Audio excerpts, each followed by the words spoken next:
He's the co-host and founder of the fantastic Night Chill Pill. He's a member of the Keats House Collective, and he's performed with some truly amazing artists. So please, everybody, put your hands together and make some of that noise I heard you making during the interval, except even louder for our first artist of the third. Give it up, please, for Raymond Antrobus.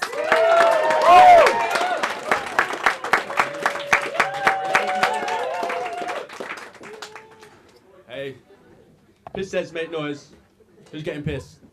Yeah! I'm a poet, so I don't drink.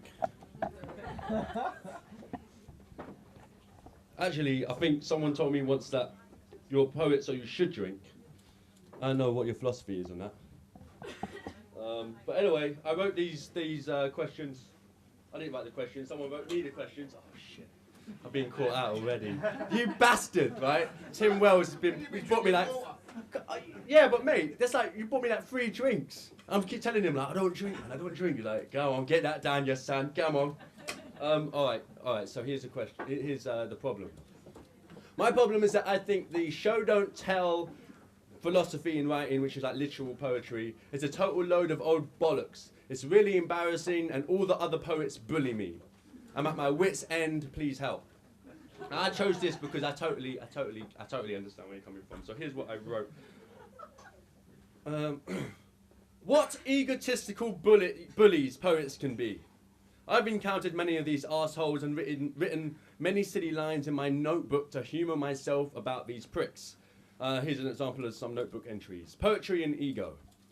Ego is what happens when your soul has a hard-on. Poetry is what happens when your soul has a wank. This one is called Insider. A community of poets is like a club. If you don't know what it's like to be an outsider, you're not in. Okay, so basically, humour yourself rather than waste your time with the poet who takes himself too seriously. These are poets who are convinced their pain is unique, convinced they have a so-called gift to the world, but a beautiful gift is only a beautiful gift when it's beautifully given away. My advice to you is to write from yourself, but not to yourself. However, over time I have learned there is nothing wrong with people doing things the way you wouldn't do them. If you feel making statements in your poems is your strength, then do it. But make it imaginative, as every poet's true strength should be the ability to bend reality into any shape or size. Putting yourself on a pedestal only puts you out of reach of the people you should be connecting with. Now let's talk about bullying. I have a secret for you. Most poets can't fight. And most of the poets that can fight write shit poetry. So your angle is write better poems than your oppressor. If they literally punch you in the face, metaphorically burn down their lives by immortalizing your poem, mocking how they were adopted. A lot of the snobbery associated with poetry stems from the poets being weedy, nerdy kids back in their day. Their lack of sexual activity, I can't read my own typing. I didn't even write this down. Lack of sexual activity is a result for their bitter and disillusioned poetry. The poet's weak spot is usually their hearts. It's not their hearts, it's their heads. Damn you, Tim. Like I said, you've got to humour this and not take it to your mighty heart, Ray. Out the way. All right. So I wrote something else today, inspired because there was a whole load of poems about, about love and this kind of stuff, and I really relate to that. Being a performer and gigging all the time, quite difficult to maintain relationships. And here's what happened to my last encounter. Okay. We met a week before Christmas.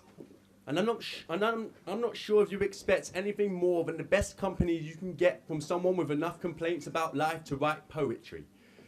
So I thought I'd write a poem about all the things that'll have you calling me drunk at 4 a.m. 4 months from now, crying, saying you're pissed off, saying you don't do enough, saying, your poetry is nothing but an excuse to spend less time with me. I'm tired of being your muse. And most of my other friends are artists and they have great relationships. They even get paid for their gigs. And your poems are depressing, that's why they aren't selling. And if you spent less time bitching about poets being bitches, maybe you'd be published by now. Maybe you'd actually pay for your meals. And if you don't go out, why don't you cook for me? Why don't you surprise me with chocolates and flowers? You know I like surprises. Oh, why don't you shave? Why don't you wear your hearing aids? I'm sick of repeating myself. Man up, Ray. Oh, and when are you going to lift weights again? You used to look better naked.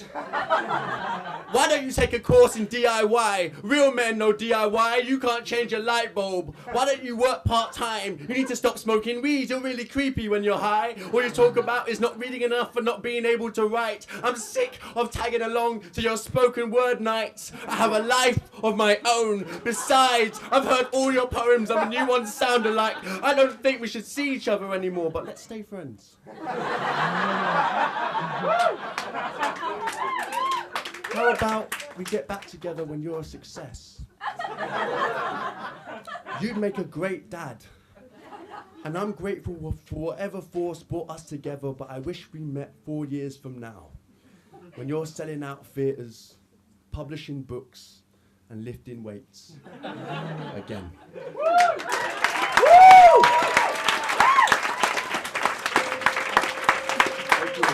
So one more.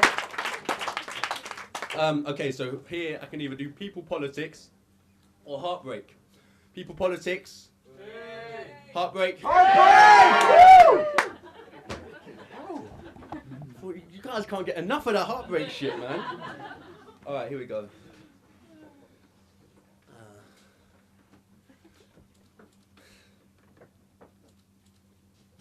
Our time apart is measured by the length of my hair. You left, I cut it. So I could blame you for my head colds. So I could blame the germ of your voice for infecting my ears. You aren't here, but you exist even though I'm a dreamer.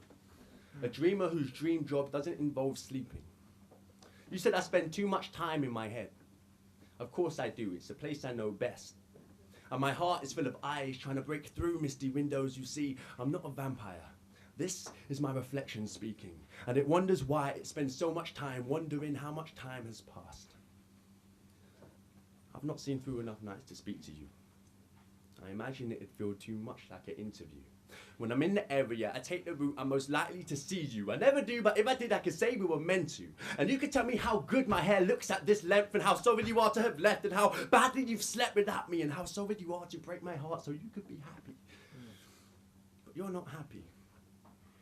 And I'll tell you how beautiful your contradiction is, and how much weight I've lost, and how much pain has disappeared in this moment, and how everything reminds me of you, and how it wouldn't hurt this much if we weren't meant to be, and there's a power lead broken from the socket of our universe, and I'd do anything to plug it back in, and I'd do anything to taste your tongue no matter where it's been, and how much I wish we could stand in the light of your room and take off everything. Woo! You said the thing that makes me an artist is the fact that I want to experience everything. And all you can teach me now is what I look like when you don't exist, even when I'm dreaming. I think that's it.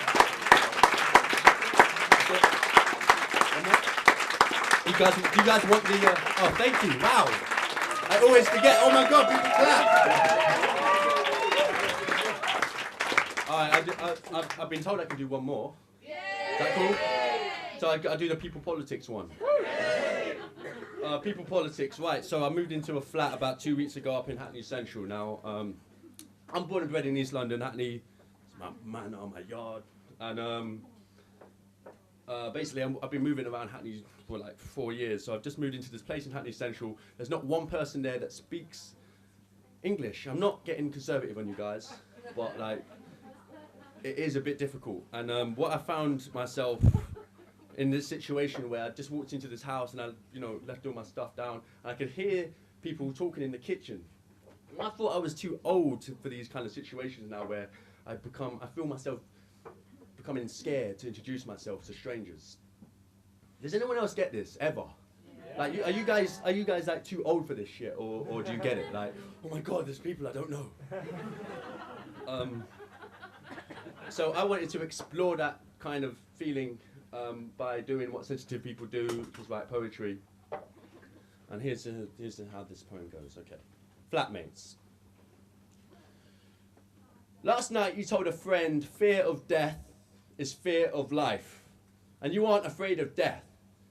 How ironic to remember that conversation now. You've locked yourself in the musty wood smell of your new bedroom with boxes still packed, listening to dishes clunking,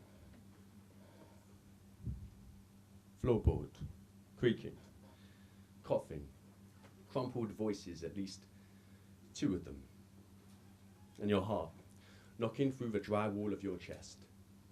These are the sounds of people in this house you haven't met yet. What if they eat all my food? Use my toothpaste and borrow my money in the hopes I forget to ask for it back? Or they think I'm a hoodlum just because I got my headphones on and my hood up inside? Or they're heartbroken sexists and think war with Iran would be good for the economy?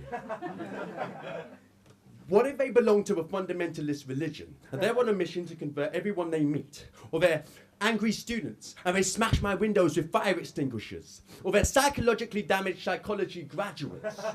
Or control freak club managers who voted conservative and trafficked cocaine in human suitcases? What if they're cannibals? And they fill the house with food to fatten me up because they haven't eaten a flatmate in a while?